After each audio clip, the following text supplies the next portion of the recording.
imagine taking your generosity to the next level, impacting more lives and leaving a godly legacy for generations to come.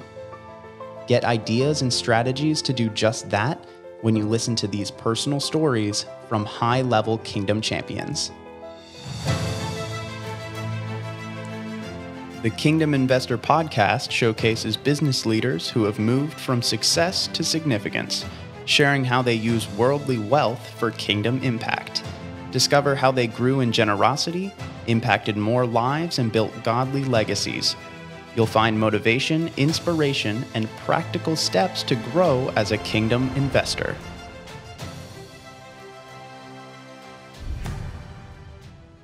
Hello, and welcome to the Kingdom Investor Podcast. We hope you are having an excellent day.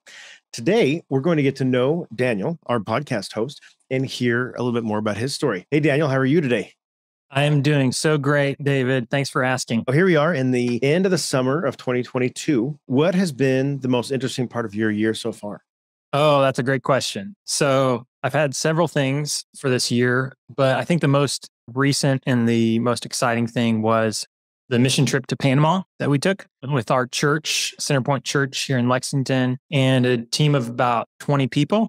And we trained and prepared for several months in advance. And we have a long partnership with many churches in South America that we help develop and train and help them build buildings. And so we went down there and worked with those two churches in Panama and got to really do outreach and go into different schools, do a medical clinic, and do a lot of outreach with them and with those churches. So that was really neat. You were telling me earlier about how responsive some of the kids were. Can you share a little bit more about that? Yeah, absolutely. So we did some dramas and skits for the kids as, kind of like a performance for them. And they really loved it. And it was kind of a way to visually explain the gospel and prepare their hearts to receive the gospel and to be open to questions about it. And so we did those first, and then we got an opportunity to share the gospel in front of them. And then we asked, if anybody wants to hear more about this or wants to talk in depth with one of our team members, we'd love to talk with you more. And as soon as we said go, the entire all the classes, the whole school would run to the nearest member of the team and surround them. And it was just so neat to see their enthusiasm to meet. Yeah. That's really cool. Have you been on a trip to Panama before? This was my first one to Panama. Okay. And you've been to different countries with the same group and setup? So this is the first one that I went internationally with our church. I've been to South Asia earlier in the year, and then we went to Peru several years back. This was the first one to Panama, yeah. Oh, that sounds so fun. How long were you there? We were there for 7 days. Cool. It's fun to be part of what God's doing wherever he's working and get to be a hammer in his hand, so to speak, nailing down the future.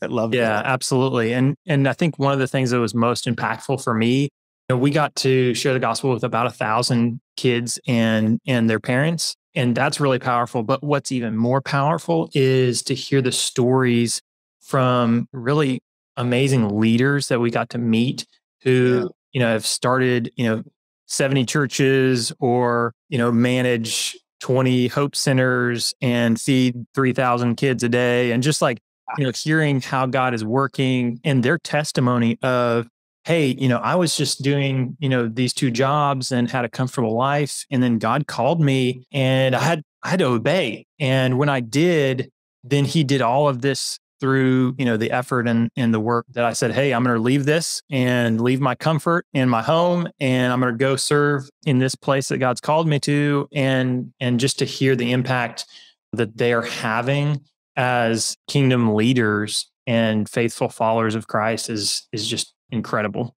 Inspiring stories is what we're all about on the Kingdom Investor Podcast. And so on that note, I want to delve into your story a bit, Daniel. And could you maybe tell us a little bit about your childhood and your upbringing? Yeah, absolutely. So I grew up in a military family. So that means we moved every 18 months or so. And so I think I toured the US 7 states in about 9 years. And my dad retired from the Air Force when I was 9.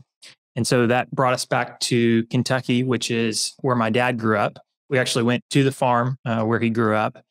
And my parents had a contractor build their house. Being the curious 9-year-old that I was with a very mechanical mind, I constantly was out on the job site, learning and helping and, picking up tools, doing whatever I could, and just got to experience, construction at a young age. And they would slow down and kind of explain, hey, this is how we're building it. And this is how you solve problems when they come up, and just really kind of mentored me through that process. And the same contractor did my uncle's house on the same farm a couple of years later. So really got to kind of build those skills really early on. Okay. Neat. That's awesome. Yeah, it really was neat and an interesting experience. And then, led into me, doing projects and contract work for friends and family in high school, and just, let me stay busy and learn a lot too. Yeah, that's awesome. You had mentioned earlier, there's a miraculous story to when you were a baby. Is that right?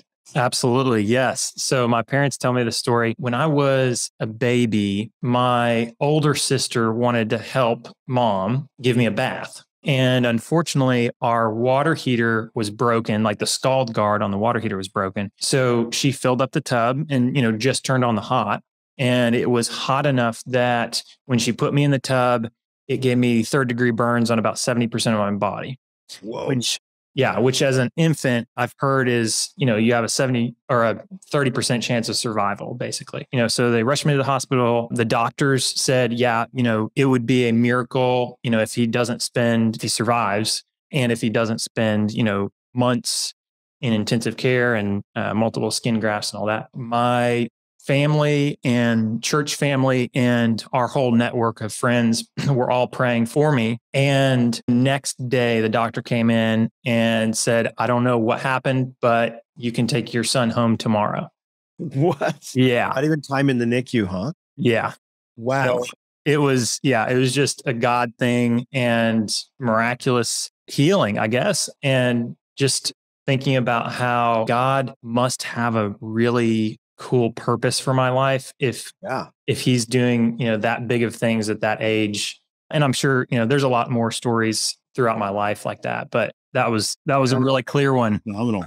I'd love to talk to that doctor and see if it changed his viewpoint on anything, or maybe he was a Christian already, but that's really cool. Did your mom ever follow up with him? Do you know if she kept in touch with him after that? Yeah, that's a good question. I need to ask them, but I think they told me he wasn't a believer and that he was like, yeah, this is, I don't know if this is like magic or, what's going on here. But so hopefully that helped soften his heart and, maybe have him think, more about God. So that's neat. You were talking about your childhood and you're being raised around construction world and stuff like that. Well, how about your high school years and into college? What did that look like? Yeah, absolutely. So I was very entrepreneurial, or always thought about, okay, how do I start this mowing business? I was doing some lawns.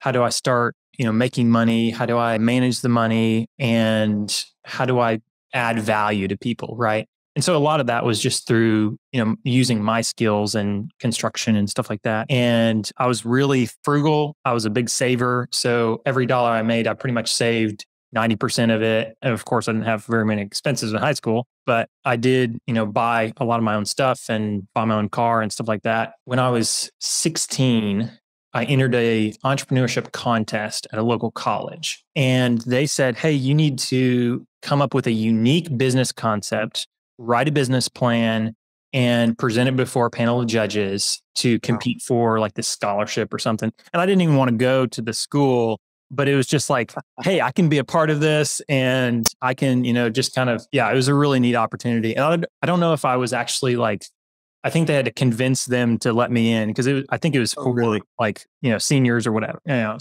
but I entered the competition and brainstormed for a while and came up with this unique business concept. And it was really cool when it clicked in my brain. It was just, this thought of, okay, how do I solve this problem that I see in the world? And so I fleshed it out and did research on it and ended up winning the competition. Wow. And the judges were like, you need to start this business because it is a good idea and it's something that's needed. And so I went on to start the business. I had a coach that worked with me when I was 17, and she kind of showed me, hey, she was a business owner, local business owner. And she helped me to start the business and everything. And the business itself was an online personal fitness training company. And the problem that it solved was back then there was a real separation between, people that wanted to work out and find good trainers and actually, pairing and matching those trainers with them. And so What we did was, it was called Dream Fit. It had a website, and we would hire personal fitness trainers from all over the country and create profiles of them and basically match them to people who wanted to work out in different parts of the country. And they would harmony for the fitness world. Exactly. Yes. Find your perfect trainer that jives with you. That's great. Okay. Yeah. So, for the people that wanted to work out anytime, any place, while they're traveling, whatever, they could do it from a hotel room and do it all through Skype, which didn't work at the time. And it was kind of cutting edge for its time. And there was a huge learning curve that I had to take clients through, and like, hey, this is how you plug in your router. And this is right. So this is how you get internet and all that. But it was a really good experience in like learning how that process worked and how to solve problems and also hire people. Mm-hmm. I learned a lot about hiring people because I was on Skype calls with people all over the US, like, interviewing, hiring, managing, different things like that. So it was a really good experience. Wow. How long did you run that business? I ran it for about a year, and it was kind of one of those businesses that it's really a marketing business. And so you have to have, hundreds of clients, and you have to really scale quickly. And so I kind of ran out of capital early on in the process and wasn't really able to scale it to be sustainable. Do you think that sort of business would work today? Oh yeah, absolutely. Yeah. There's a bunch of them now. So. Cool. That's really neat. Yeah. It's fun to be on the cutting edge. Sometimes that means you fall off the cutting edge. You can't sustain it, but that's really neat. Yeah. So somebody from a small town in Kentucky who knows nobody and doesn't know how to raise capital and doesn't know how to market probably needs somebody else to help them start that kind of business. Right. We've learned a lot as a business culture about finding the right team members, putting them in place. Like, okay, maybe marketing's not my skill. I need to find a marketer. Yeah. And that's interesting. So what happened next? After you started and completed that business journey, what was the next step for you? Yeah. So I was working in that business. I was still running the business, and it was online. I was also finishing high school and working a part-time job in construction. And so I was kind of busy, and I was working on somebody's porch one day, and God just put this idea in my mind that I needed to move to Chicago to work in missions. And I was like, that is the most random idea in the world. Like, why would you put that idea in my mind? But I really feel like it was God's calling to go there. And I was like, I don't know anybody in Chicago. This isn't in the schedule. This isn't in the plan. I'm running this business. What are you talking about? But for an entire week, I couldn't shake the idea, right? It's like when God puts something on your heart, you have to do it. Yeah, you can't sleep. You're tossing and turning. You don't know why. I've been there. Yeah. And so I go and talk to my parents about it. And I'm like, hey, I think God's calling me to go to Chicago to do mission work. And they're like, oh, okay, well, we do know this one guy who works for the Navigators, and we'll reach out to him. And so they did. And immediately he sends out to his network of missionaries in Chicago, hey, this guy, feels like he's called. And immediately somebody replies back, yes, we've been praying for that exact, type of person that can come in and help. And we have housing and, all that stuff worked out. Just, send him up immediately. Wow. And so a week later, I call my boss. I'm like, hey, I need to go to Chicago to do this. And he's a believer. And so he was like, yeah, go for it. And so I packed my bags and packed up my car and drove up to Chicago, not knowing anybody, not knowing the person I was staying with or anything, and get up there, kind of have one of those moments driving into the rough area of Chicago. Okay, man, this is pretty crazy. Different than small town Kentucky. Yeah. Probably the polar opposite, actually. Wow. And so it really expanded my perspective and helped me to see hey, everybody doesn't grow up the same as you. And they might have good intentions, but have a different idea of how to get there. And so really it helped my worldview a lot. And so I got to work in prison ministry there and go in and out of a bunch of prisons and speak to a lot of inmates in Illinois. And through that, really got to see firsthand how difficult it was for missionaries to raise support. Okay. And kind of the challenges with funding missions and the breakdown in our model of how we currently fund missions. Yeah. And one of the stories, I was driving with the director of the ministry, and we were headed, on the interstate, headed downstate to one of the prisons, 4 or 5 hours away or whatever. And so you get to talking and, you get pretty deep.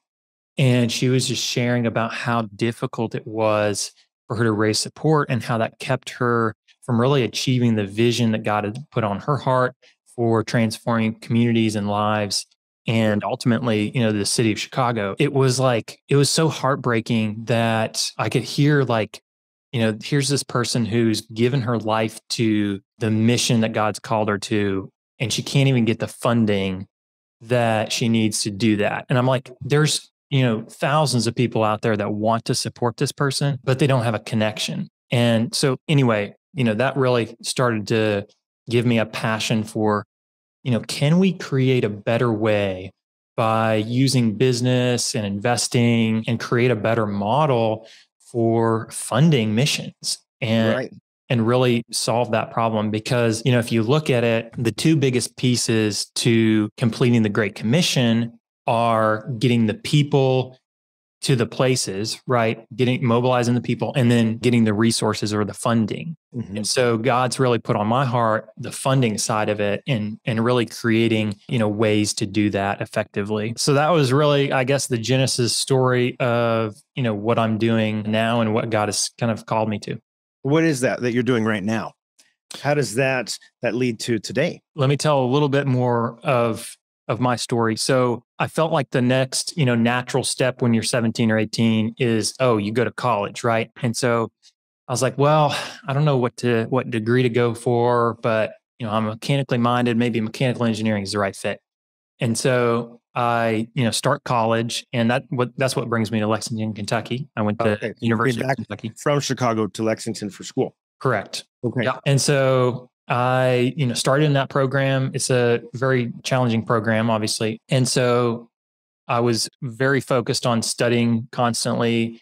I got plugged into a campus ministry, and it's really great that I did, because that's where I met my future wife. And I think she sat behind me and she complained about, hey, I'm sitting behind this tall guy. I can't really see anything. And I turn around and I'm like, hey, I'd love to move. And she goes blood red, her face goes blood red. And she's like, oh my goodness, I'm so embarrassed, just stay there. And, 2 weeks later, I see her again and I go up to her and actually, am brave enough to talk to her. From there, we just hit it off immediately and just fall in love and get married about 2 years later. Cool. And wow. Yeah, it was really just like head over heels in love. And really God brought us together at the exact right time, because she had just come into a relationship with him and her life was drastically changing, it was just incredible timing and everything. So, but it's like, that was the best thing you got out of college. Is that right? Absolutely. Yes. So I told you this story a little bit before, but shortly after starting to date her, I realized, hey, this engineering thing is not the right fit for me. I don't really like the opportunities that I see coming out of this. And I want to get back into entrepreneurship and starting businesses. And so I ended up dropping out of college for multiple reasons. But one of them was to start a business and start generating money so I could get married and, all these different things. And so I did that, and it was a great decision. Ended up starting a construction company because I saw the opportunity for small remodeling jobs in Lexington. And it sounds like through your childhood upbringing story that God had been preparing you for that for decades, right? Yep, absolutely. Yeah. Okay. Yep. So natural fit there, started the company, just kind of grew it organically and ended up, doing larger kitchen, bath remodeling, and had about 9 employees. Got a lot of opportunities to serve the employees and disciple some employees and really, try and use the business as a mission field, right? To work with the employees and also the clients and share the love of Christ with them. Yeah. And so, that was really neat. But what that could be a rough crowd, right? And you had that experience in prison ministry and hiring people. That seems like it's all kind of led to this point. Right. Yes. So then that was really, we started to make some money and we were like, okay, how do we steward this? How do we invest this in things that are going to really matter? And at that point, we were starting to think about, okay, what's the long-term look like? And how can we make a difference long-term? Is that something, the desire to make a difference and steward the capital you'd been given, was that always how you viewed money and income, things like that? No, I don't think so. I think it all has to do kind of with where God was taking me personally and with my relationship with God and how he's really over the last 2 decades, I guess, of drawing me closer to him and helping me see that it's not about me and it's not about building my kingdom and being successful and wealthy so that I can be comfortable. Sure. It's really about serving and glorifying God in our lives and building his kingdom, because that's the kingdom that's going to last, right? And so, would you say there's a pivotal moment that brought you to that realization, or was it more of just a journey over time? Yeah, I would say that there's a couple of moments, and I'll share maybe 2 of them. One of them was, when we were just starting to, make some extra income, and we were like, okay, how do we invest this in something that's going to matter, right? And so we start thinking about, okay, if we invest this in the stock market, there's not a lot of control. We can't really do much with it. So we look at what aligns with our business model. And we really needed work during the winter for our guys to keep them busy and everything. Right. And we were like, we could probably start, buying houses and flipping property and use our guys during the winter to flip the properties. And it's much more, we can control that and we can influence the value of that real estate because of our construction background and our construction stuff. Okay. So that's what we started doing. We started investing in real estate. We bought some property, flipped it. And then we started to think a little bit more long-term about, okay, how do we continue to generate passive income instead of just, this active income? And how do we start building like long-term wealth? Sure. And so that's when we kind of made the shift to buying rental property and doing the Burr method and buying it and renovating it and then renting it out. And that's where we started to see, kind of God was working on our hearts to say, okay, now why I'm doing this is really to create passive income for missions. And so we would take the cash flow from our properties or the profit at the end of the month, and we would give it to a missionary. Okay. And so we could sustainably fund different missionaries that we want. That was from day one. Like as soon as you started getting blessed with excess, so to speak, you were giving it and supporting missions right at the gate. Exactly. Yes. Okay. So we were already doing some mission giving just from our personal income, but this allowed us to kind of stack on top of that and say, hey, we can support more missionaries for a longer period of time and, grow that every year because we could buy more properties and we could, scale that portfolio. And so we were able to do that. And then we got more into real estate and really started to see that it was a good solution to the problem that we encountered, back when I was in Chicago and in creating a better way to fund missions, right? Okay. Sure. Tell me more about that. How do we use real estate to fund missions? Absolutely. So, God is working on our hearts to really help us to see, hey, we need to focus on building your kingdom, right? Or his kingdom. And we start researching different challenges to funding the Great Commission. And one of the big challenges is getting sustainable funding. And so we're like, okay, this passive income thing is generating sustainable funding. What if we can scale this in a meaningful way and allow other people to get involved in this because, we don't have very much capital, but we have kind of the knowledge and pulling together the team members and putting together the vehicle the investment vehicle to do that. Then other people, they might not have the time or the ability, but they might have the capital to put into that vehicle. Okay. And so ultimately, what we're doing is we're creating a real estate investing company that creates a fund where people can invest their capital with us and it generates passive income. And they can use that passive income then to fund different missionaries, mission work. And then with our experience and, our growing circles of people who are working in missions and everything, we've identified a lot of great mission opportunities. And, we hope to, be able to share those on the podcast or different ways that we can share those with our investors. And so they can see, hey, these are great opportunities. These are great places that we can put that passive income. So when a passive investor invests with your real estate company, the profits that it spins off are all going to missions? So we're giving our proceeds to missions, and then the investors are getting their returns. And so they can choose, how much of it they give or, where they give and different things like that. I see. Okay. And what sort of projects are you interested in investing in and to grow this capital? Yeah, absolutely. So as we've done research in, how we could scale it, because if you just do single families, you have a lot of challenges in scaling that, right? But what we've seen is if you go into larger commercial real estate, apartment communities and things like that, then you can really get economies of scale and you can get a lot more investors involved and generate a lot more return for them. Okay. And so what we've found is that kind of the key to the commercial real estate industry is having the right operator that operates the real estate.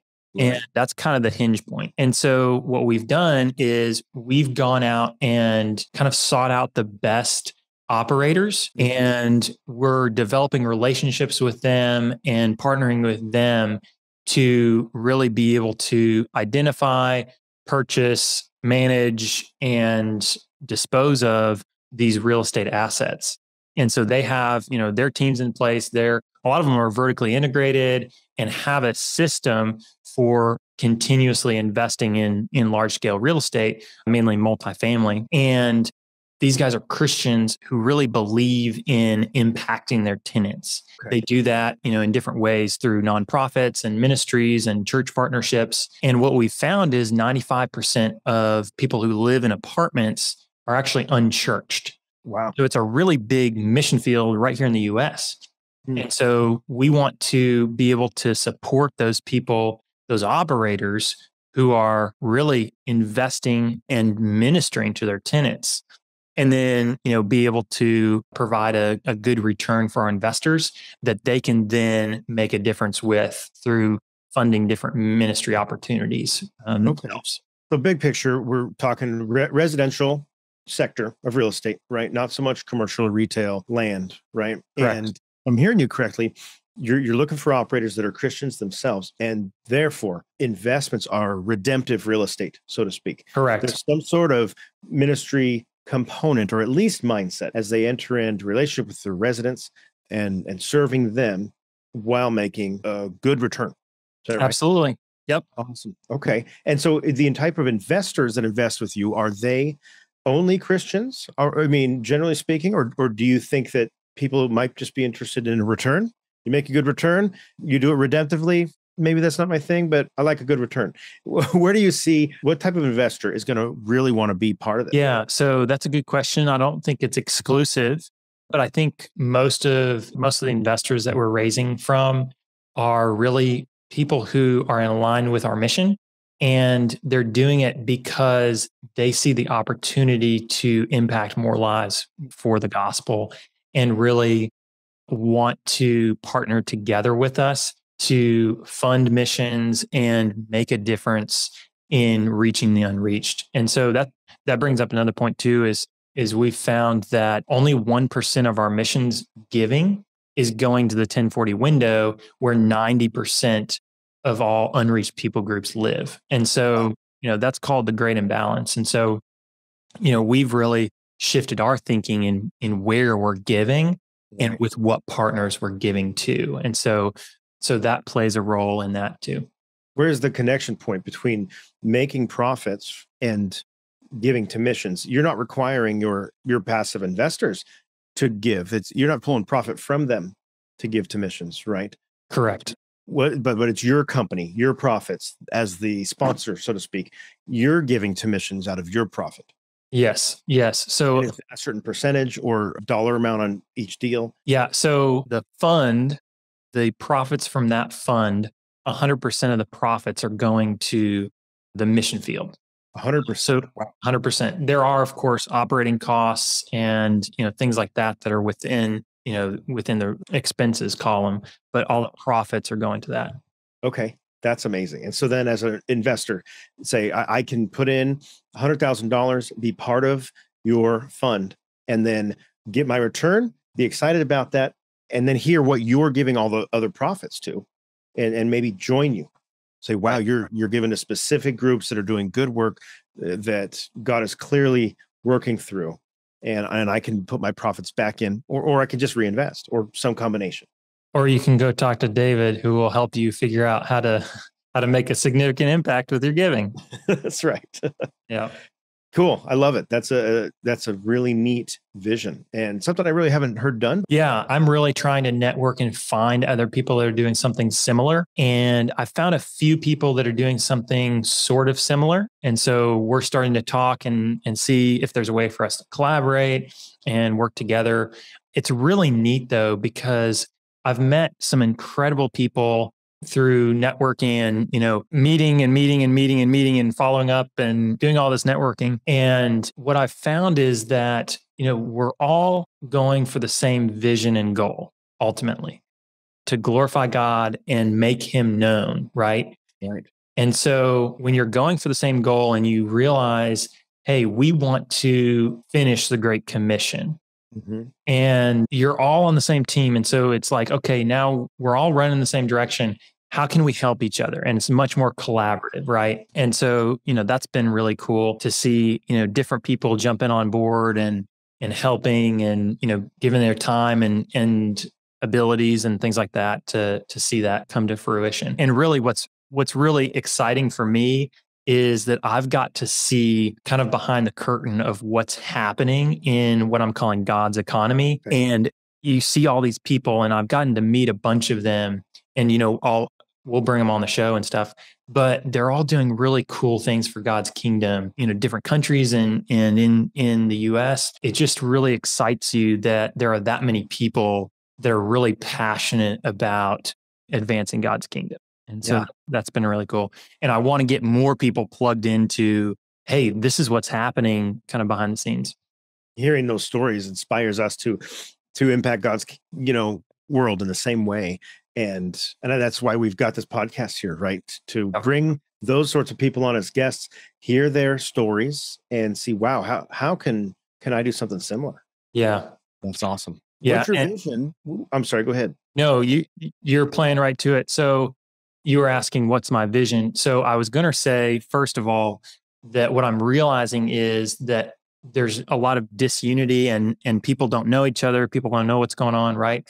And so unifying the Big C church and helping everyone work together better and find out about each other and really discover their passions and kind of plug them into the right people and businesses and investments that are already doing that is, I think, really important. And one of the key things that we need to accomplish really in order to finish the Great Commission. And so, that's really the vision that God has put on my heart, is creating sustainable funding in a better funding model, really changing the way that we give so that it's possible to fund the completion of the Great Commission in this generation. And, Jesus told us 2,000 years ago, go and make disciples of all nations, baptizing them in the name of the Father, the Son, and the Holy Spirit, and I will be with you even to the ends of the earth. And so that's what we call the Great Commission, right? Going and making disciples of all nations. Mhm. And knowing that 3.12 billion people are still, never heard the gospel. Right. And knowing that, there's so many people in unreached countries who there's, 2% a Christian. That just breaks my heart. And so I'm like, okay, how do we finish this Great Commission? Right. And the funding is there, or the resources are there. I've done some research and figured out that out of all the Christian high net worth individuals, they control about $14 trillion of investable assets. Wow. And so by simply moving even just 1% of that portfolio into an investment similar to Kingdom Equity and giving that passive income to missions, it fully fund the completion of the Great Commission in our lifetimes. Yeah. In our lifetimes. That's amazing. Yeah. Wow. It's an exciting vision, and it's exciting to be part of God's plan at this stage in history. Right. I think, what do you think is the key to unlocking the generosity within these Christians that are holding on to a large chunk of God's resources? Yeah. So I think there's a couple of them. One is realizing that everything that we have is really God's. It's not ours. So moving from a understanding of from ownership to stewardship. And when you make that shift and that perspective change, I think it really changes everything, because then you're not saying, oh, I'm finding my worth in my financial success. I'm finding my security in my financial success. I'm finding, validation and all of that. You're really trusting in God to provide your needs, to care for you, and to find your identity in Him, right? And then you're almost freed up to use all of the resources that He's given you to manage those for His purpose and to build His kingdom. And so it's really neat. I know in my life, it's been just a long process, definitely. I think it's taken, several years for God to release that. And through that process, He's built my faith and my trust in Him immensely. And so I have been a very controlling person. And I guess I was pursuing money so that I could have control, maybe not to do bad things, but to do good things. But I wanted to make the decision. I wanted to be in control. I wanted to, have the money, have the success, have the wealth, so I could do what kind of like I wanted to do. Right. Right. The American way. Yeah. And, and provide for my family and, do all that. Right. But I started to realize that God's my ultimate provider. When you really actually believe that, then you can really do something different. And it really almost forces you to trust God more. And as soon as I started to make that shift and said, okay, God, you're going to have to provide. I'm going to basically like put you to the test. I'm going to give, wildly, beyond what I think is possible for us to give. And we'll just see, because I felt called to do that, and we'll just see what happens. And God's provided, everything that we've needed, which is phenomenal. But it's really a deepening my trust in Him and a release of my control, and saying, God, I'm here for you. I'm here to serve you. And you've done everything for me. You've saved me. You've saved my life. You've sent your Son to die on the cross to take away my sin so I can eternally live with you in paradise. It doesn't get any better than that. Like Jesus gave it all, right? Like, we're not called to give 10%. We're called to give it all. It's been Martin Luther says there's 3 conversions everyone must go through. The conversion of the head. We need to understand what Christianity is about. The conversion of the heart. We need to really get it and live it. And the conversion of the pocketbook. And that seems like such a hard one for the American Christian in general. I think but I've heard this same story in other countries that we would view as developing, really in hard times. And consumerism, materialism is the same struggle they have. Yeah. And it's a human problem for sure. But I think praying for God to soften our hearts, to soften the hearts of our friends and family and loved ones in the same way, so that we can view ourselves as stewards of God's stuff, not owners of anything. I find it's really freeing. It really unlocks this freedom of, wow, I don't have to worry about where I'm going to make another dollar because God's provided for me for the last 40 years. Yeah. Why wouldn't I think he's going to provide for me tomorrow? Right. Well, that's awesome. Well, where do you see your fund going in, say, the next 5 years and your career path? Yeah, absolutely. So I think that what I'm learning is I need to walk closely with God and be spirit led and really rely on him to kind of open the next door and the next step. And so that's hard for me since I'm very independent. I'm very, pull myself up with my own bootstraps kind of person, to trust that he has a plan and a purpose for me. And, he's given me a, general big picture vision of the future and kind of the direction that I'm going. But the steps are, he's saying, trust me, I'm going to lay out the steps as you go. And so all I can do is the next right thing. Yeah. So, this podcast, is one of those steps, right? I felt like God was calling me to start this podcast, and I said, okay, I'm going to do it. And we are starting it. So awesome. So yeah, I would say it's definitely more about living in relationship with God and allowing him to lead the walk. Right. Well, I've appreciated getting to know you a little bit better today, and I'm sure our listeners have too. If anybody wants to reach out to you and get in touch with you to network and just chat more about what you're doing, what God's doing through you, where can they reach you? So the best way would be through my email, daniel@thekingdominvestor.com. Great. All right. Well, thank you again for being interviewed on your podcast. Great to get to know you more, and we'll look forward to the next one. Yeah, I hope that our listeners enjoyed this, and I love sharing God's story and how he's worked in my life, and really excited about what he's going to do and what he's going to do with all the people that I'm starting to connect with and team up with too. Right. Awesome. Thank you, Daniel. Have an excellent day. All right. Thanks, David. Take care. Right. Bye-bye.